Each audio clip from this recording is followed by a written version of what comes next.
Next is Minister of Education, Mr. Julius Migos Ogamba, Cabinet Secretary, Dr. Pelio Ipsang, Principal Secretary, Dr. Esther Moria, Principal Secretary, Dr. Beatrice Nyangala, Principal Secretary, and in the presence of Honorable Julius Melly, if he's around.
Your Excellency, the next is Minister of East African Community and Regional Development, Honorable Ms. Beatrice Askul Moe,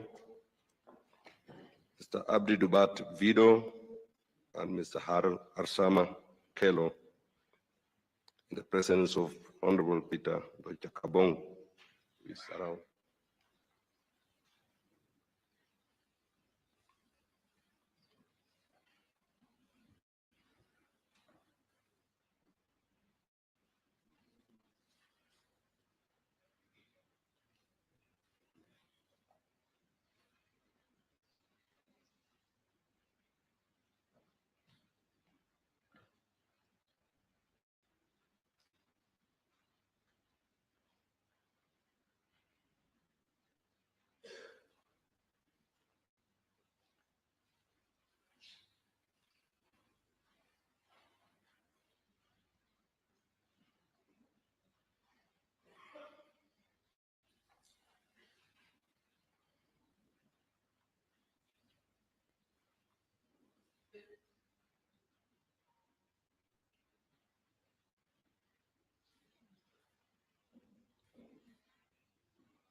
Next is Minister of Agriculture and Livestock Development, Dr. Andrew Mhia Karanja, in witness whereof of Dr. Paul K. and Honorable Jonathan Mweke in the presence of John Kanywidia Mutunga, Chairperson, Departmental Committee on Agriculture and Livestock.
The next in line, Your Excellency, is Ministry of Roads and Transport, Mr. Davis Kechirchir, Cabinet Secretary, PS Engineer Joseph Mbugwa, and PS Mr. Mohammed Dakar, in the presence of Honorable George Masharia Kariuki.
Your Excellency, the next is Minister of Labor and Social Protection, Honorable Alfred Nganga Mutua, PS Shadrach Mwadime, PS Mogosi Motari, in witness in the presence of Honorable Alice Wambui Nanga, if she's around.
The next is Minister of Youth Affairs, Creative Economy and Sports, Honorable Chumba Murkomen,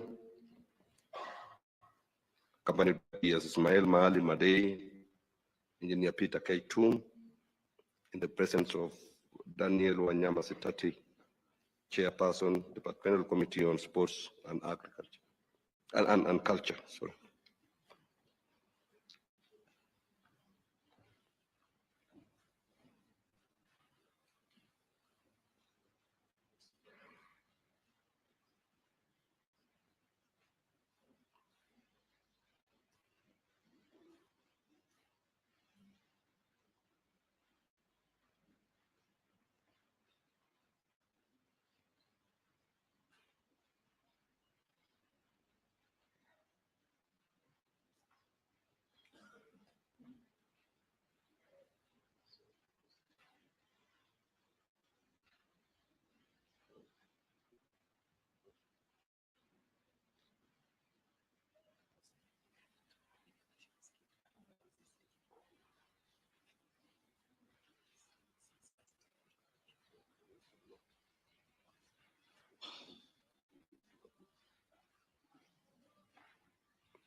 The next is Minister of Lands, Public Works, Housing and Urban Development, Honorable Alice Pahome, Cabinet Secretary, in the witness whereof by Honorable Generali Korir Nixon, Mr. Charles Hinga Mwaura, and Mr. Joel Simatua Loremoy,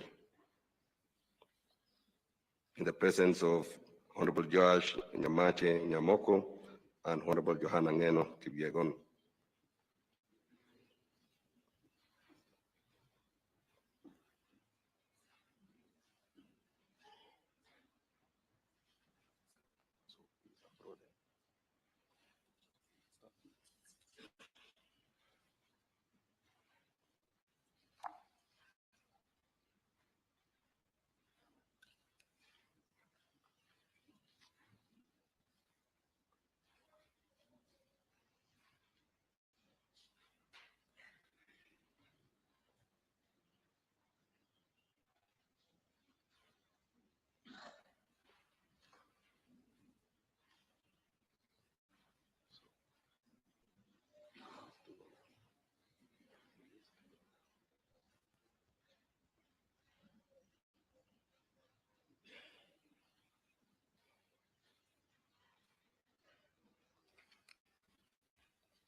Next, Your Excellency, is Minister of Tourism and Wildlife, the Honorable Rebecca Miano, in witness whereof by Mr. John Lekakeny Ololtua and Ms. Musaya Sylvia Kihoro, in the presence of Chavez Kareke Buki.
The next, Your Excellency, Minister of Energy and Petroleum, the Honorable James Opio Wandai, Cabinet Secretary, accompanied by Mr. Alex K. Washira, PS, and Mr. Mohammed Liban, Principal Secretary for Tourism, in the presence of Honorable Vincent Musyoka Musau, Chairperson, Departmental Committee on Energy.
Your Excellency, last but not least, is Ministry of Mining, Blue Economy and Maritime Affairs, the Honorable Hassan Ali Joho, Cabinet Secretary, in witness of whereof Mr. Elijah K. Mwangi, Ms. Betsy Njagi, Mr. Jovri Kaituko, in the presence of Honorable David Kigaria, and Honorable David Kangogo Bowen.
Your Excellency, this brings us to the end of this first part of our ceremony.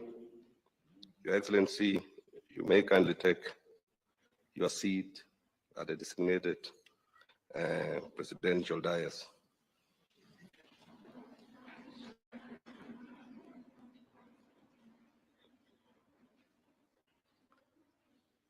May I have our seats? Your Excellency, it is now my distinct honor to invite the Prime Cabinet Secretary to make his remarks and thereafter progress the day's program. Thank you.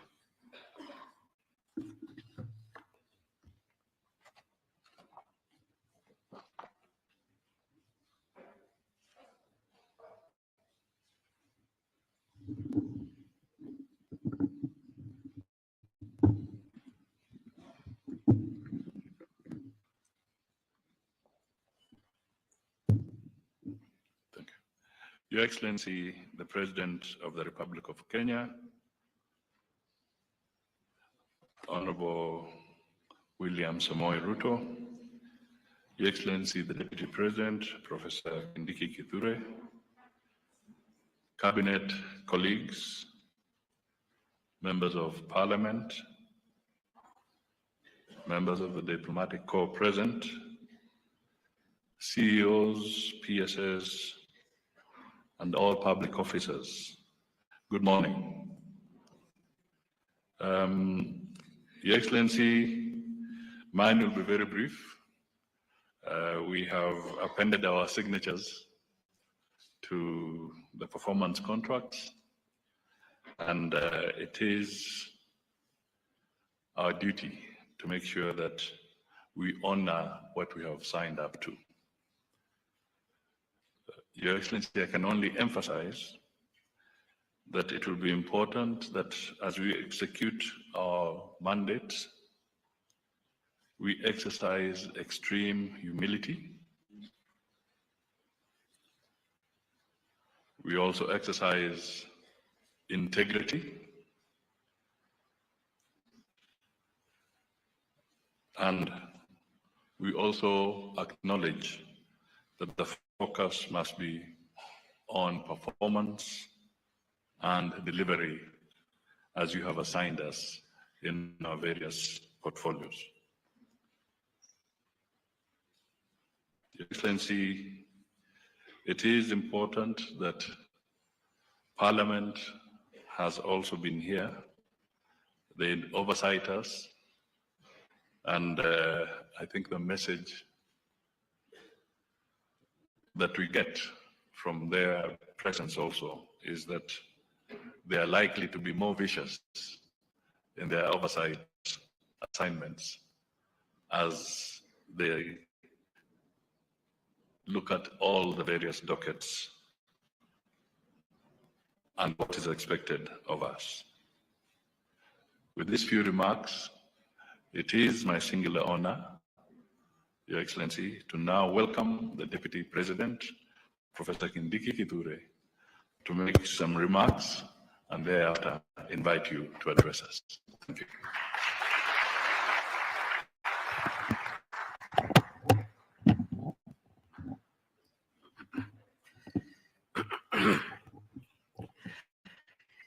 Your Excellency, the President, and all protocols observed, all the dignitaries here, I recognize you.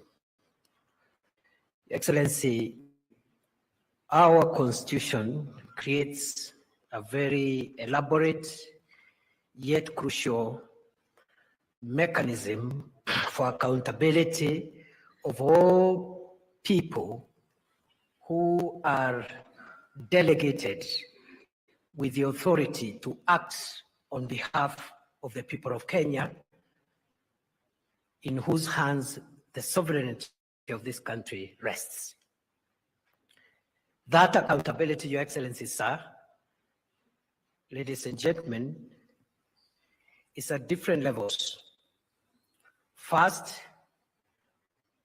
the direct accountability system between the President and the people of Kenya through the elections. In between, the Constitution creates arms of government. The executive, led by His Excellency the President, the judiciary, and the Houses of Parliament. It is argued that increasingly our Constitution and many other democratic constitutions have created a fourth arm of government, and that is the independent offices other than the judiciary, because they are not the executive, they are not in the judiciary, they are not in the legislature, yet they are constitutional formations which help our democracy to move forward. Two of these arms of government are devolved, the executive and legislature. All these arms of government are arms of one government of the Republic of Kenya. The more reason, Your Excellency, sir, that on an occasion like this one, other arms of government come to witness and also to support the executive, because we are all arms of one government of the Republic of Kenya. Going forward, under your leadership, Your Excellency, we hope we'll be able to build greater harmony and coherence among the arms of government and the two levels of government, because all of us, from yourself and everybody else exercising authority in this country of whatever nature, does so on behalf of the people of Kenya, and the government is one, but with various arms and various levels, as I've outlined. Therefore, Your Excellency, it is a great occasion for us today, even as we look at the performance contracts of those of us who are in the executive, as we make sure that we enhance our accountability to the people of Kenya as you lead us. The second and last remark I want to make, Your Excellency, sir, is I've been reflecting on a day like this one, what this means to us who are here. It means that we are expected, in the context in which we exercise our mandates, to ensure that whatever commitments we make, we fulfill them. Because accountability demands transparency, report back, and evaluation. And Your Excellency, it is my very humble view that in the context of a very vibrant democracy that Kenya is, going forward, we have to work harder, faster, more efficiently, if we have to keep pace with a very vibrant democracy that our country has become. Your Excellency, I'm happy to be part of this, and I promise you from where I sit to support you and to work with all the other colleagues as you lead us to deliver a better Kenya, a more inclusive Kenya, a Kenya that is sensitive to the needs of its people, and a government that is sensitive and responds to the needs and aspirations of the people of Kenya. Permit me, Your Excellency, to request all my colleagues to be upstanding as I welcome you to address us. Mr. President, you're welcome, and thank you very much for this occasion.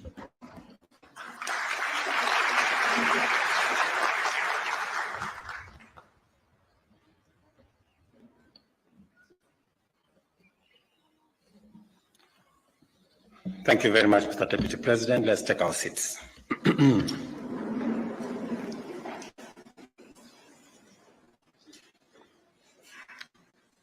Let me first take this opportunity to welcome all of you present here, members of the executive, members of the legislature, members of independent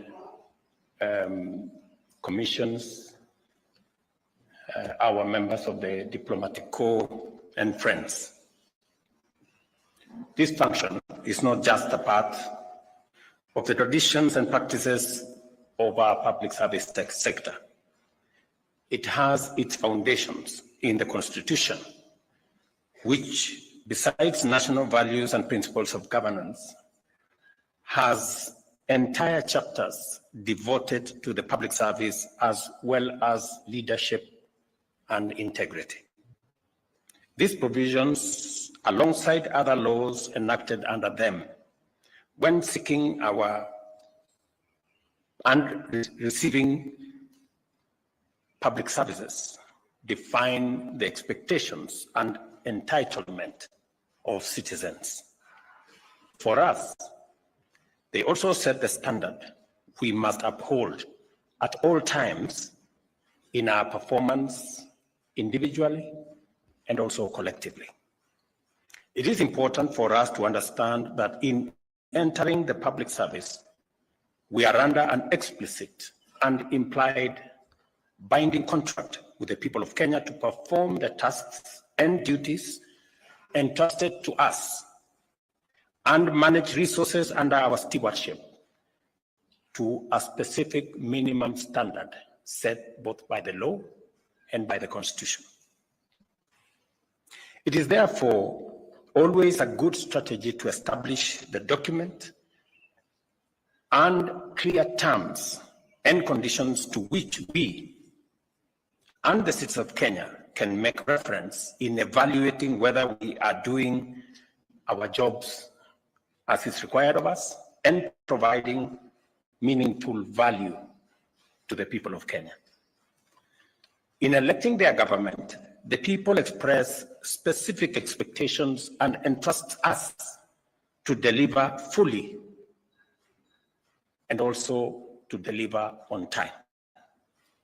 I am committed to honoring that trust fully, and to do so, I rely on you to equally do your part as set out in your terms of appointment and as demanded by the Constitution, the law of Kenya, and the electorate.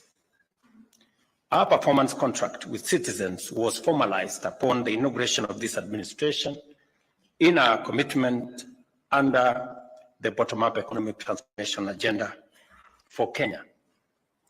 This plan embodies our commitment to addressing critical priorities, including reducing the cost of living, managing inflation, taking all steps to create jobs, eradicate hunger, enhancing food production and productivity in general, and expanding the tax base and improving our foreign exchange balances.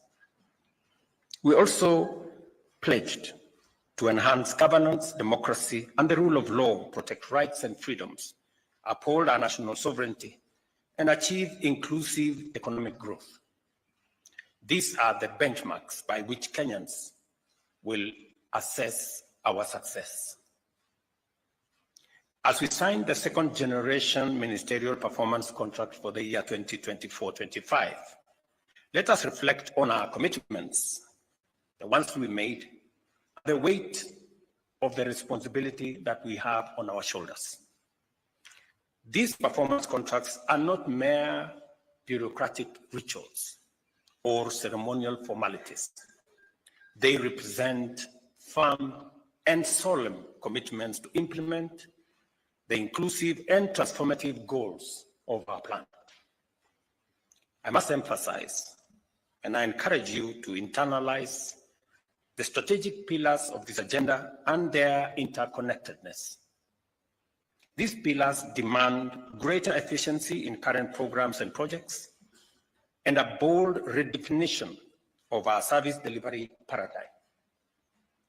Agriculture, for example, is critical to ensuring food security, empowering farmers, creating an ecosystem of micro, small, and medium enterprise, drive job creation, and also build on our economic growth.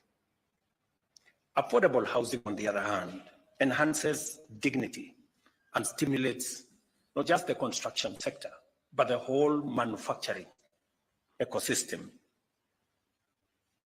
in our country. Universal health coverage fosters a healthy, productive population, making sure that no citizen is left behind. While the digital superhighway and creative economy positions Kenya as a global innovative and innovation hub enhancing our efficiency, and also building on our competitiveness. These pillars define my performance contract with the people, which have been directly executed by me and through cabinet secretaries and accounting officers. We are therefore united under a solemn bond to fulfill these commitments for the benefit of our nation and to make this country a better place for all of us. Performance contracting arises from our recognition of the need for a structured mechanism to transform Kenya into an industrialized middle-income economy with a high quality of life for all our citizens by the year 2030, as envisioned in our Vision 2030. It subjects each of our actions to objective benchmarks to evaluate progress and ensures that the needs and aspirations of the people remain at the center of every effort that we make. Over the years, performance contracting has proven to be a robust accountability framework, ensuring the effective use of public resources to meet constitutional mandates and also to meet citizen expectations. This year's contracts integrate the priorities of the fourth-term medium-term plan under Vision 2030 and the strategic pillars of the bottom-up economic transformation agenda. These plans aim to maximize the impact of scarce resources on Kenyans, particularly those at the bottom of the economic pyramid. A society, ladies and gentlemen, is best judged by how it treats its most vulnerable members. And interventions targeting those at the bottom of the ladder will eventually uplift everyone. By aligning their functions with these commitments, every ministry, department, and agency contributes to a rising tide of inclusive prosperity. The contracts we signed today are action plans for urgent, precise, and efficient execution. I expect each cabinet secretary to take personal responsibility for achieving the targets outlined in their ministry's contracts. There is no room, ladies and gentlemen, for excuse or delay or failure. Accountability must cascade through all levels of ministries, departments, and agencies to individual officers. At the end of the financial year, each cabinet secretary will receive a performance report card reflecting their ministry's achievements. These scorecards will ensure that performance contracting is not seen as a meaningless ritual. This scorecard will carry recognition, rewards, and sanctions which will be applied without fail. Excellence, integrity, efficiency, and consistency will be rewarded, while failure, negligence, waste, and misconduct will promptly invite corrective action. It is important that performance contracting is deployed in ways that raise the levels of engagement and motivation and promote greater conformity with the values and principles of public service. In other words, I fully expect to see continuous improvement in responsiveness, efficiency, and integrity of our officers collectively and individually. To ensure seamless implementation, the National Treasury will disburse available budgetary allocations on time. Lack of funds or delay in their release should not be an excuse for failure to serve citizens.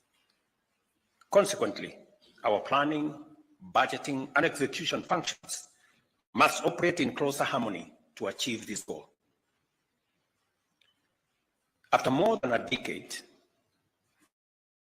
I believe that the time has come to institutionalize performance management. This is why a public service performance management bill is being finalized and will soon be tabled in Parliament. Through legislation, we will entrench accountability and promote the highest standards of service delivery at all levels of government. To strengthen coordination, I have also established an office to focus on performance and delivery management in the Executive Office of the President.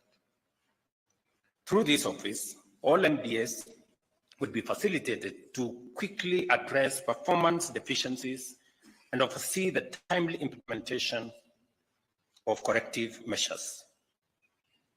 Performance management is a best practice that must include the entirety of government, and no taxpayer-funded institution should be exempt from the mandate to deliver.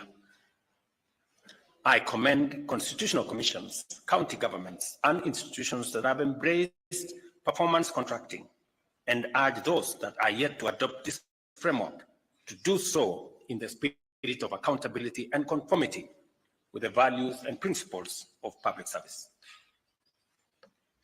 Because overall accountability rests with me, I take this responsibility and opportunity to assure you of my full support in fostering a performance-driven culture within the public service in furtherance of faster delivery of our national transformation agenda. Each one of us is required to deliver on our commitments, and the best way to do so is by working together, united by the urgency of the need to transform Kenya and ensure that every citizen experience the full promise of this country's abundant opportunities and possibilities. I look forward to working with each and every one of you, and I'm happy that on this occasion we have chairman of parastatals, we have a chief executive of government agencies present here, that we can approach this with a whole of government drive and momentum. I want to assure you that although we are in a difficult place globally, economically, but I am very confident that we have the team, we have the people, and we have the plan and the goodwill to transform our nation. I have no doubt in my mind, and there is no room for failure. We must succeed. We must build on the synergies that exist within government departments, work together towards creating the momentum that is going to make each and everyone succeed. I want us to understand that the failure of one sector of government, one department, one agency, one ministry affects the overall performance of government. And therefore, it is our collective responsibility to make sure that using the whole of government approach, that we ensure that we build the necessary momentum and also synergy so that we can succeed together. The executive will not succeed if the legislature does not succeed. And the judiciary will not succeed if the executive or the legislature does not succeed.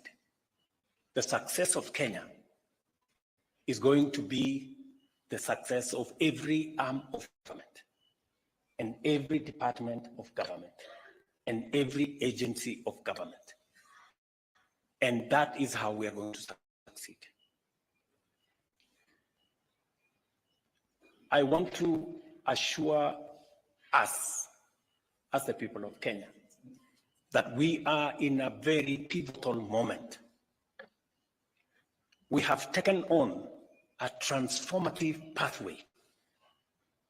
We have taken on very difficult assignments. For a very long time, close to 15, 20 years, we haven't thought with clarity about our education, the funding of our education. We have decided this time round to bite a bullet and sort out the funding in our education sector and provide clarity on the education of our children. For a very long time, we have imported food in Kenya when we have the wherewithal, the capacity to produce enough food in our country. We've taken on that responsibility, and we are making strides. This year, by God's grace, in a very long time, we will not import some of the food products, including maize. I am equally very proud that we are making significant progress in the production of sugar in Kenya. Something that has been so difficult. We've had to look for COMESA safeguard waivers since I was Minister for Agriculture almost 10 years ago. But this year, by God's grace, and with our farmers working hard and the support we've given them, we have seen a drastic reduction in importation of sugar. We have taken on another very difficult assignment to make sure that we give decent dwellings to the people of Kenya, especially the vulnerable, especially the disadvantaged, those who live in slums without toilets, without electricity. We've taken on that assignment because we have decided a different pathway for Kenya. Rather than lament about our situation, we have taken on the responsibility to do something about it, however difficult it may be. We have taken on the responsibility of universal health coverage. I know 2 successive presidents have attempted and they didn't quite succeed. 2 successive governments have attempted, they didn't quite succeed. We have decided that we are taking on this challenge because there are too many Kenyans that die out of illnesses that we can treat. There are too many Kenyans who end up in squalor and poverty because of hospital bills. We have decided that this time round, we must get it right and make it possible for every citizen, irrespective of their financial status, that they can get the highest level of treatment in Kenya. Difficult, yes. But rather than lament about a not so working NHIF, an NHIF that has bills dating 10 years, 15 years, we've decided to correct that situation. And I promise you, we will confound the naysayers. We will succeed. This country will not fail. This great nation that God has given us will succeed. The enemies of Kenya will be put to shame because we are going to succeed. And we are going to take this country forward. I am persuaded and I am very clear and I am focused on making sure that together with all of us, working as leaders in the Republic of Kenya. And all of us understand the more authority you have, the greater the responsibility that rests on your shoulders. And the greater the responsibility you have on your shoulders, the higher the accountability that you're judged by. So all of us must work together towards making Kenya succeed. This country of ours, this home that God has given us, we must work tirelessly to make it succeed, to make it great, so that we can bequeath the next generation of Kenyans a better country, much more organized country, a country that shares prosperity, a united country.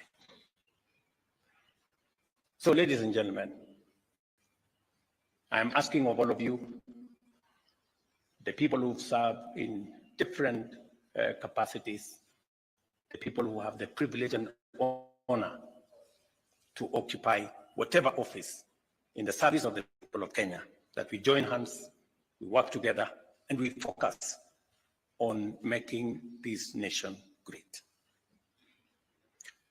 I want to thank you very much for coming for this function. I look forward to working with the ministers and the PSS and those who run different government agencies in making sure that we deliver on the commitments, on the mandate, and on the assignments that have been signed off here today, so that our nation can succeed and we can meet the expectations of the people of Kenya.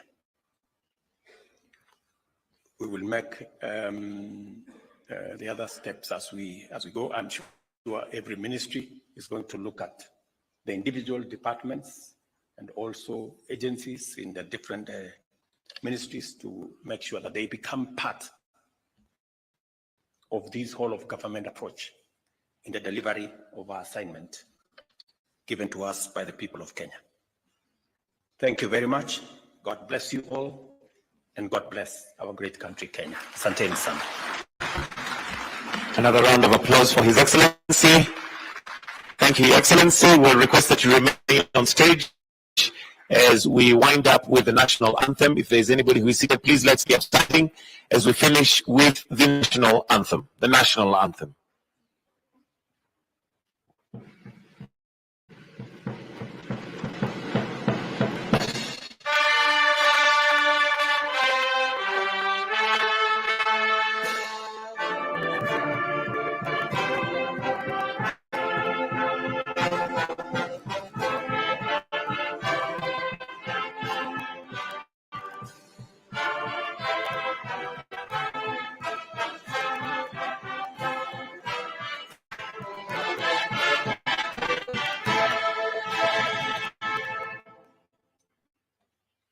And that brings us to the end of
Good morning, this is Newswire. I'm Dennis Aseto.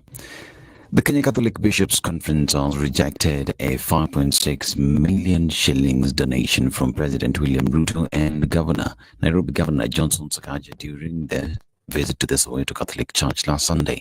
In a statement, the Archbishop of the Catholic Diocese Nairobi, Philip Anyolo, said the funds already received by the church would be returned to the parties involved.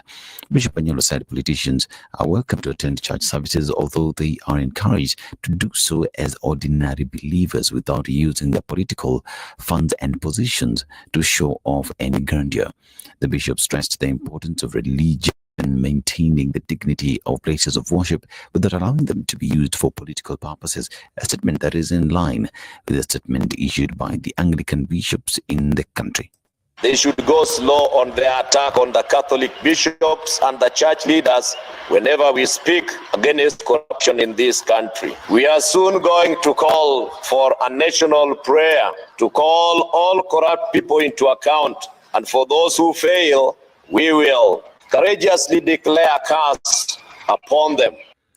These are Muslim clerics joined their Catholic counterparts in demanding accountability from the government amid growing concerns of its handling of key issues. Led by the chairperson of the Council of Imams and Islamic Preachers in North Rift, Abu Karbini, they maintain that religious leaders are simply pointing out the ills of the government and are not in any way adversarial. Wasilichukulie jambo lolote ni siasa kujibizana katika mikutano ya hadhara, kujibu viongozi wa kidini, bali wayafanyie kazi ule ushauri utakaotolewa, kwa sababu viongozi wa kidini wana wajibu mkubwa wa kufikia jamii. Mtoto anapokwenda kwenda shule, viongozi wa kidini wana haki ya kuzungumza ikiwa matibabu si mazuri, ikiwa elimu si nzuri, ikiwa uchumi si mzuri, kwa sababu inawaathiri zaidi wao wanapokuwa katika nyumba zao za maamini. Church leaders from the Nyanza region condemned the country's state of governance. They highlighted concerns over political oppression, corruption, and the neglect of critical sectors like education, health, and security. They emphasized the urgent need for the government to address the challenges that the country is facing, including the chaotic transition from NHIF to SHA.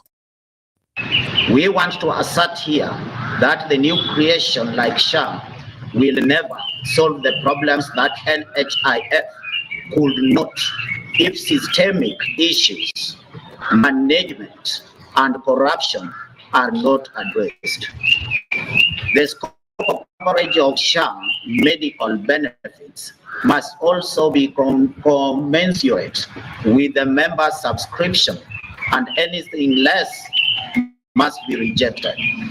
We demand a comprehensive medical policy that will include employment and remuneration of all our medical practitioners. And Health says Deborah Baraza is assuring you that the government is committed to clearing the pending bills ordered to facilities that offered services under the defunct NHIF.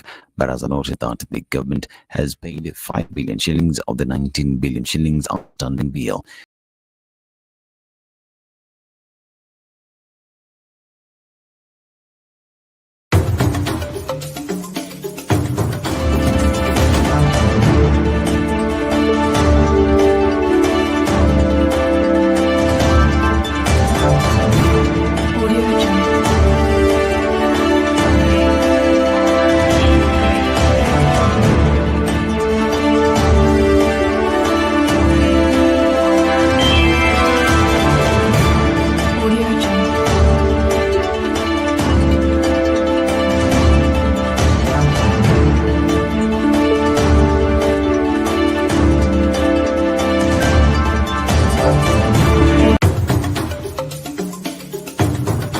Unatazama Sound Candy Talk.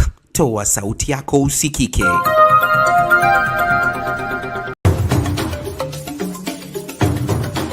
Sound Candy Talk sasa imeboreshwa zaidi. Kila siku ya wiki asubuhi tunapambazuka na maabudu na sifa kwenye kipindi cha Daybreak Worship. Baadaye tunakuletea mahojiano ya moja kwa moja kwenye one-on-one show. Alafu tunakuletea taarifa zinavyochipuka siku hiyo zikiwa ange kwenye In the News Headlines. Kisha tunaingia bungeni. Viongozi tuliowachagua tuangalie wanafanya nini bungeni. On a daily basis, whenever the House is sitting, the order paper is here. I take any work that I'm given very seriously. Not have favors. It's not appointed because you come from Nyeri. Kisha baadaye usiku tunakutana kwenye Open Forum Political Show, kipindi kinachotadavua na kufafanua makala na taarifa zinazokuhusu zaidi. Sasa hii ndiye time ya kuweka kila mtu question mark one by one. Ruto tumeshaweka question mark ya kutosa. Umeenda mpaka umevuka border, umeanza kudanganya watu wenye wako US na manchi zingine.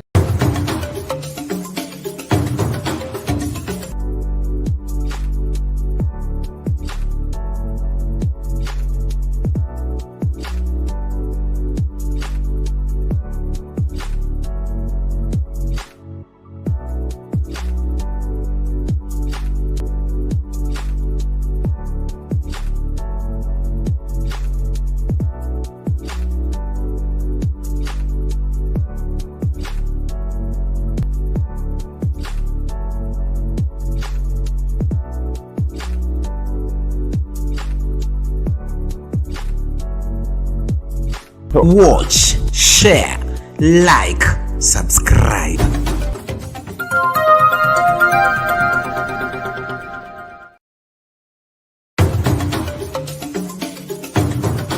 Unatazama Sound Candy Talk. Toa sauti yako usikike.